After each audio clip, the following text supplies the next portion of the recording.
काफी समय पहले की बात है। प्रतापगढ़ नाम का एक राज्य था। वहां का राजा बहुत अच्छा था, मगर राजा को एक सुख नहीं था। वह यह कि उसके कोई भी संतान नहीं थी और वह चाहता था कि अब वह राज्य के अंदर किसी योग्य बच्चे को गोद ले, ताकि वह उसका उत्तराधिकारी बन सके और आगे की बागडोर को सुचारू रूप से चला सके।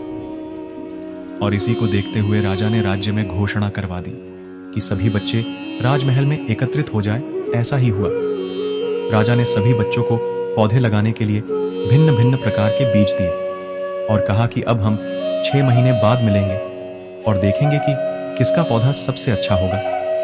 महीना बीत जाने के बाद भी एक बच्चा ऐसा था जिसके गमले में वह बीज अभी तक नहीं फूटा था, लेकिन वह रोज उसकी देखभाल करता था और रोज पौधे को पानी देता था। देखते ही देखते 3 महीने बीत गए। बच्चा परेशान हो गया। तभी उसकी मां ने कहा कि बेटा, धैर्य रखो, कुछ बीजों को फलने में ज्यादा वक्त लगता है। और वह पौधे को सींचता रहा। 6 महीने हो गए। राजा के पास जाने का समय आ चुका था, लेकिन वह डर गया था कि सभी बच्चों के गमलों में तो पौधे होंगे और उसका गमला खाली होगा।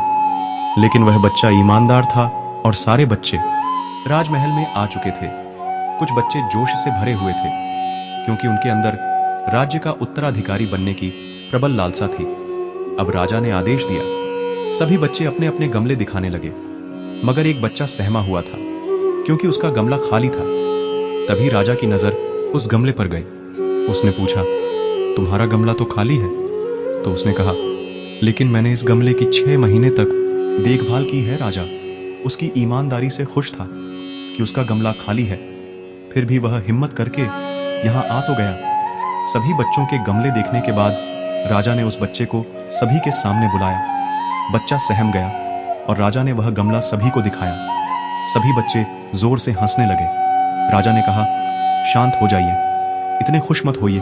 आप सभी के पास जो पौधे हैं वो सब बंजर है। आप चाहे कितनी भी मेहनत कर लें, उनसे कुछ नहीं निकलेगा। लेकिन असली बीज यही था।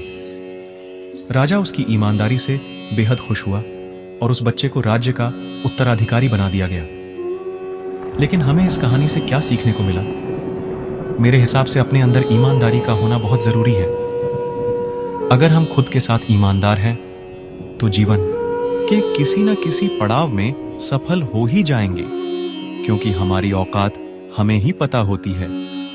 हम खुद को पागल बनाकर खुद का ही नुकसान करते